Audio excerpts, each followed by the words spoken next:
Coucou tout le monde et bienvenue dans ma nouvelle vidéo première impression. Aujourd'hui c'est un focus sur les nouveautés Dior, je vous en avais fait des swatchs, il y avait plein de produits, plein de choses très prometteuses. Et donc pour se rendre encore mieux compte, vous avez été pas mal à me demander une petite vidéo make-up et puis de toute façon je comptais bien vous la faire, donc la voici. Là pour l'instant j'ai fait mon teint, l'anti-cerne, le bronzer et le contouring. Et on va continuer du coup avec le blush. Je vous avais fait 5 swatchs de blush, j'en ai 2 dans les corail, 2 dans les roses et un rouge. Et je dois dire que le plus intriguant c'est évidemment le rouge, donc je vais essayer de porter celui-là. Je dis essayer parce que si vous avez vu ma vidéo swatch, vous savez qu'il est ultra pigmenté. Donc le voici, c'est un rouge avec un léger sous-ton rose on va dire. J'en prends un tout petit peu sur mon pinceau. Je vais avant quand même en mettre un peu sur ma main pour me rendre compte. Je pense que ça devrait aller. Et c'est parti. Alors j'y vais super doucement. Là j'ai quasiment rien sur mon pinceau parce qu'il est pigmenté. J'ai jamais vu un blush aussi pigmenté. Il est pigmenté comme un fard à paupières en fait. Donc c'est vraiment impressionnant. Et là vraiment j'ai quasiment rien sur mon pinceau. Regardez-moi ça. Je vais faire de l'autre côté. Alors là on a l'impression que j'en mets 3 tonnes. Mais comme vous le savez souvent, moi le blush il a tendance à disparaître un peu, donc on verra en fin de vidéo si ça fait trop ou pas. J'ai l'impression d'avoir pris un coup de soleil sur les joues là. Voilà, je l'ai bien estompé et alors je dois dire que il fait un résultat naturel.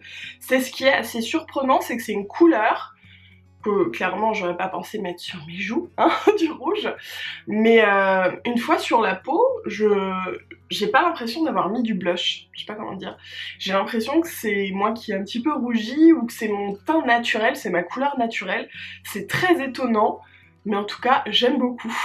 Donc vous avez vu là je l'ai mis en virgule, en ce moment j'aime bien faire ça. Franchement ce blush c'est un investissement du tonnerre parce qu'il en faut tellement peu qu'il va vous durer une éternité. Alors par contre je déconseille fortement d'utiliser le petit pinceau fourni avec ce blush parce qu'à mon avis ça va vous faire un trait que vous allez galérer à estomper tellement il est pigmenté. Non, vaut mieux pas. Ensuite on va passer à l'highlighter. Alors j'en ai 3 que je vous ai swatchés. Il y a un champagne, un doré et un rosé. Aujourd'hui je pense que je vais mettre le doré. Je vous les remontre, le doré, le champagne et le rosé. Ou alors peut-être le champagne plutôt. Parce que, enfin, disons que le doré dans la boîte, il fait très doré. Oh non, je pense que je peux le porter. On va essayer le doré, on se challenge un petit peu. Le champagne, c'est trop facile, je sais qu'il va forcément aller. Alors ceux-là, je vous l'ai déjà dit, mais les highlighters Dior font vraiment partie de mes highlighters favoris. J'espère que vous allez bien voir. Oui. Ils sont dingues, ils sont vraiment dingues. Regardez-moi ça. Non, franchement, le doré, il est top là. J'avais peur qu'il soit un petit peu trop foncé. Oh, non mais alors là, on voit vraiment bien. En fait, ils sont, je sais pas comment dire, satinés on va dire. Ils font un effet un petit peu mouillé. Ils ont pas de paillettes, mais ils renvoient vraiment la lumière quoi. Non, faut que j'en profite là d'utiliser ce doré parce qu'en plein hiver, ça n'ira peut-être pas. Mais là, j'ai un petit reste de bronzage entre guillemets et ça va encore très bien. Non mais il est dingue. Vraiment si vous cherchez des beaux highlighters, oh là là, regardez-moi ça, j'aime trop. Je vais me mettre un petit coup de Lip Sugar Scrub sur les lèvres. Ça c'est trop bien parce que ça gomme les lèvres, ça les hydrate en même temps, j'adore. Et on va attaquer les yeux avec la palette de la collection Dior en Diable Volcanique. Comme je vous disais la dernière fois, en général, il y a 2 palettes par collection. Et donc celle-ci a du cuivré, du rouille, de l'argent et du taupe un petit peu, on va dire. J'ai bien envie d'essayer un chaud-froid. C'est quelque chose que je fais pas beaucoup. Donc je pense que je vais essayer de faire ça. Je vais utiliser la couleur taupe là, en coin externe. J'en ai vraiment pas pris beaucoup. Attendez, je vais zoomer. Donc comme je disais, j'en ai vraiment pas pris beaucoup. Et voilà, super pigmenté. Juste comme ça avec un petit pinceau estompeur. Je trouve que c'est le plus compliqué pour un pigment, pour une couleur, de bien ressortir avec un pinceau estompeur parce que ça prend la matière, mais bah ça l'estompe quoi. Donc forcément la couleur est estompée, elle est un peu moins vive, moins présente. Je vais venir le descendre directement en ras de cils.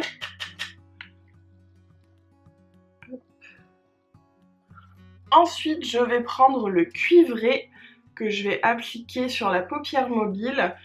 Je vais peut-être l'humidifier un petit peu avec mon Makeup Fixing Spray de Models Arm, comme d'habitude. Les fards à paupières Dior tolèrent très très bien d'être humidifiés, d'ailleurs on nous incite même à le faire, même dans la palette, hein, on peut mélanger, ça va pas du tout abîmer les fards. Donc je fais à peu près la moitié de la paupière mobile, on va dire. Il est très très beau ce cuivré là, magnifique. Il est lumineux. Je trouve ça intéressant de mélanger les couleurs chaudes et les couleurs froides parce que c'est pas quelque chose que je vais faire instinctivement. Ensuite, je vais prendre le rouille, ma couleur préférée de la palette et de l'automne. Hein. Franchement, je suis à fond sur le rouille cet automne. Et donc, je vais remplir le reste de ma paupière mobile avec. Hop, en estompant un petit peu, je mélange un petit peu les deux couleurs. Oh là là, il est très très beau et il est très portable. Parce que vous savez, parfois, il y a des couleurs, bon voilà, qu'on aime beaucoup, mais au final, sur les yeux, ça fait tout de suite citrouille, quoi. Et là, franchement, je le trouve vraiment très portable. Parce qu'en soi, pour quelqu'un qui met que du nude, cette palette, elle peut faire peur, hein, je pense. Il y a quand même que des couleurs assez foncées, et puis avec le orangé du milieu. Mais en fait, sur les yeux, on est compte qu'on peut avoir un effet un peu... bon, même si là, c'est quand même assez coloré, mais un effet fumé. J'ai baissé un petit peu la lumière pour que vous voyez mieux. Donc voilà le petit mélange que j'ai fait. Je trouve que ça passe très bien ce mélange chaud-froid. Je prends un pinceau un petit peu plus précis et je prends avec l'argenté assez foncé. Je vais insister un petit peu dans le creux avec celui-ci. Ça change pas énormément mais c'est juste pour ajouter un petit peu de dimension, on va dire. Je sais pas si vous avez vu mon petit Marty là. D'ailleurs, à chaque fois que vous voyez que mon couvre-lit il est mal mis, c'est Marty. Hein. Je vais prendre un petit pinceau de la palette parce que je les trouve super pratiques pour faire un coin interne. Et donc pour le faire, et vous allez voir que du coup j'aurais utilisé toutes les couleurs, j'utilise l'argenté. Je l'avais fait un peu avec mon highlighter, mais j'ai envie de tester l'argenté aussi. Et je le descends un petit peu en ras de cils. Franchement, l'argenté est trop beau. Et vous voyez que ce petit pinceau, c'est genre top pour faire le coin interne. Regardez comme il est beau, comme il est lumineux. Du coup, je vais finir mes yeux, je vous retrouve juste après pour qu'on parle lèvres. Et voilà, mes yeux sont finis, j'ai rajouté un petit peu de liner Dior et le mascara Pump and Volume Waterproof Dior aussi. Et écoutez, je sais pas ce que vous en pensez, mais moi j'aime beaucoup. C'est pas du tout des couleurs que j'aurais mélangées à la base. Et franchement, je trouve que c'est très chouette. On va donc passer aux lèvres.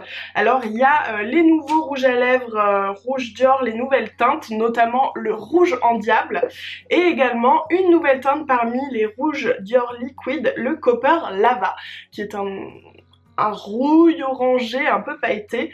J'ai envie d'utiliser les deux. Donc ce que je vais faire, c'est que je vais mettre le Dior en diable d'abord partout et un petit peu au milieu pour éclaircir le Copper Lava. Cette teinte Dior en diable, je la trouve magnifique. D'ailleurs, c'est celle que j'ai sur mes pieds en ce moment, parce qu'elle vernit la même teinte. C'est un espèce de bordeaux avec du marron dedans. Enfin, je l'adore. Donc, on va en mettre. Hop. Vous voyez ce que je veux dire à la teinte? En plus, il s'applique super bien. Non, mais franchement, il est pas magnifique? Franchement, c'est une couleur que j'adore. Il pourrait évidemment se suffire à lui-même, mais comme j'ai envie de tester, j'ai pas eu l'occasion encore, le petit Copper Lava, on va faire une bidouille. J'en ai cliqué un petit peu, j'ai bien estompé le pinceau. Voilà, qu'est-ce que vous en pensez? J'aime bien cette petite touche de lumière qui rappelle aussi la petite touche orangée sur les yeux. Franchement, non mais cette collection pour l'automne, elle est parfaite. Je vous montre le make-up d'un petit peu plus près. J'ai mis mon all-nighter d'Urban Decay parce que j'aime mes sangs. Mais voilà, le mélange chaud-froid pour l'automne. Alors que pensez-vous de ces nouveautés Dior, de la collection Dior en diable en l'occurrence? Moi bon, vous l'aurez compris, je suis conquise et vraiment je suis ravie d'avoir réussi à faire un make-up qui me sort un petit peu de ma zone de confort avec, comme je vous ai dit, des couleurs que j'aurais pas forcément mélangées. Donc voilà, j'espère que la vidéo vous a plu. Si c'est le cas, n'hésitez pas à me le dire en commentaire, à me dire ce que vous aimez porter cet automne. Et puis n'hésitez pas à me laisser un petit pouce en l'air et à vous abonner à ma chaîne si vous passez de bons moments avec moi. Moi je vous fais des gros bisous et je vous retrouve très vite dans la prochaine vidéo.